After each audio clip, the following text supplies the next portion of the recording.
Hey class, so in the screencast, I would like to just review some of the requirements with you so that if things seem a little bit confusing, maybe this can help you out. You are creating a magazine page, right? That includes the picture that you created, um, and now you're like designing that whole page. Um, just to kind of make it clear, you're designing one page. So, in a magazine, if you were working for a magazine and you had to lay out information, you would normally do like what we call a two-page spread, right? So each page would have a two-page spread, meaning page 24 and 25 in this example. So the artist that would be working on the two pages simultaneously together in one file. The only time that you really would be working with a one page would be as if it was like the beginning of the magazine or the end of the magazine.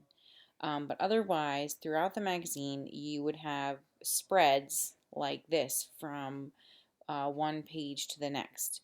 So in essence, if you were working on a image like the one we're working on, you might this may not be at the end of a magazine. It might be like maybe it would be towards the end, but it might be a part of a spread. So it might have like another half to it.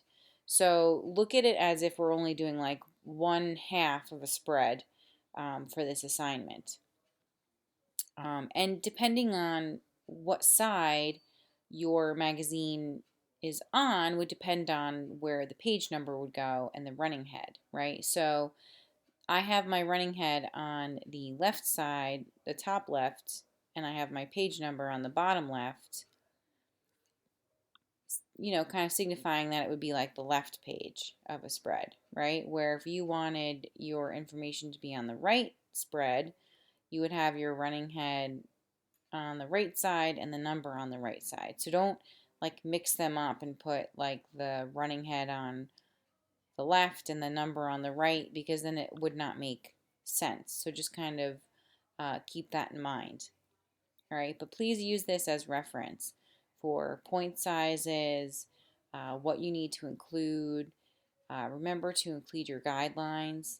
Your guidelines are very important. No information should really go past that area because then it has more of a chance of being cut off when it goes to print. Um, and use your guidelines to help you align information if you need. They're there to help guide you. So I just wanted to kind of put that out there to you because I feel like there was a question about pages in one of my classes. I wanted to show you an example of a few that I spotted in class today that were already uploaded. So I thank you ahead of I thank you right now for letting me use some of these as examples. Yuli. So Yuli, and the examples are from both my period 4 and period 6 class, right? So I spotted Yuli's. I thought it was really great. Yuli used my format, right? So you can see that hers is very similar to mine, but she added her own style to it and color.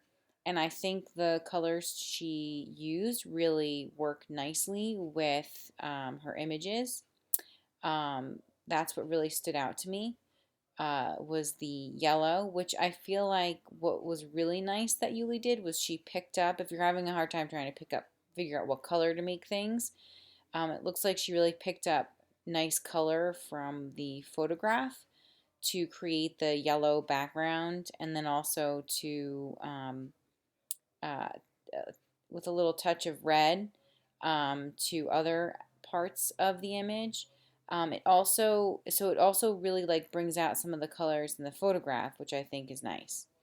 The other strong design aspect that I noticed about Yuli's was, um, even just the effects that she created, the font styles I think work nicely. And the red and the yellow really to me signify food, right? When you think about like ketchup and mustard, orange actually is a great color that really signifies the idea of food and appetite. But I wanted to show you that as one of my examples. The other example that I saw was Chris's. Um, okay, so the next three that I'm going to show you don't really follow my format. All right, these people decided to take on themselves like their own format for this. So I think Chris's works nicely. Well, the things that I think really stand out. I like the gradient that Chris added in the background. I think that is a nice touch. I think that the gold yellow that's kind of crossing through the middle section of this image really grab both pictures, like the center of the image, nicely. Um, Almost like framing the two pictures that he has placed down. The other thing that I think really is strong about Chris's that I wanted to point out that I really did not see in many other pieces was that he included his guidelines. I love that you have your guidelines. Um, so important, and I'm glad you're using them and you're aware of where your information should go, like his page number. Now, if Chris's page number is on the right side, his running head should go on the right side as well, right? So remember that little bit of detail that I talked about. So if your running head's on your left side, your page number is on the left side. If your running head's on the right, your page number is on the right. Just kind of keep that in mind as if you were doing a spread, but you're only doing one side of that spread. The other one I wanted to show was Yoav's.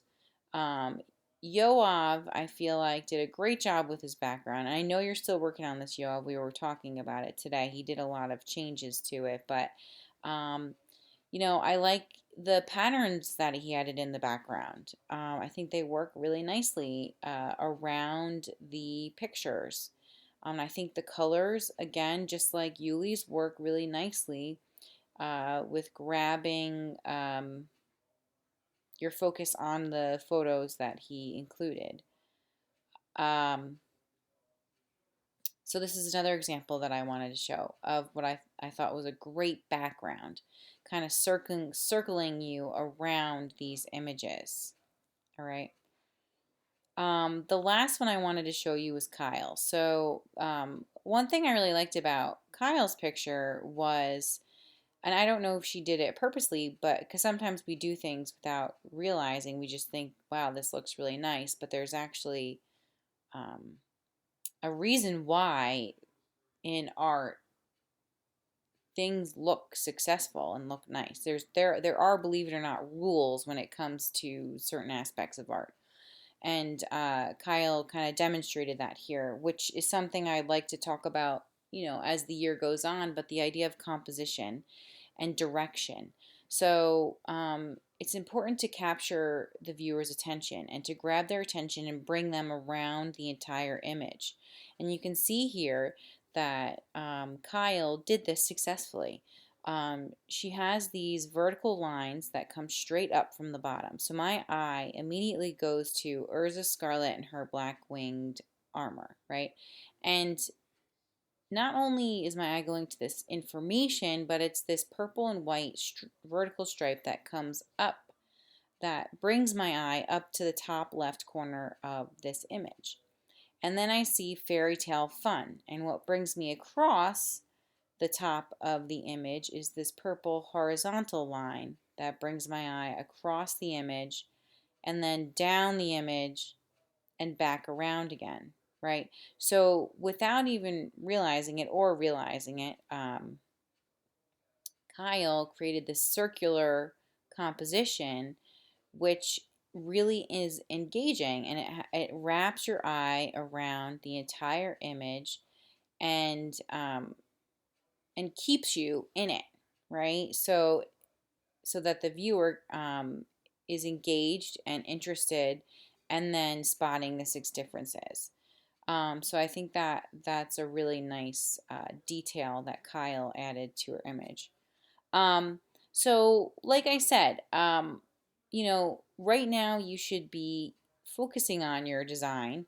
you know, what colors or shapes you might place in the background or patterns, um, where you might place your two pictures, the type of information that you might include, the page number and magazine. And like I said, you can copy mine completely. In fact, I feel like some of you did a little bit here and there copy mine. Um, I think Yuli's came out wonderful, and you know, you kept the same running head and the same headline, and I think that's great. All right, um, but you can change it. All right, so just kind of keep that in mind if you would like to do that. I hope that this video is helpful, and if you have any questions, let me know.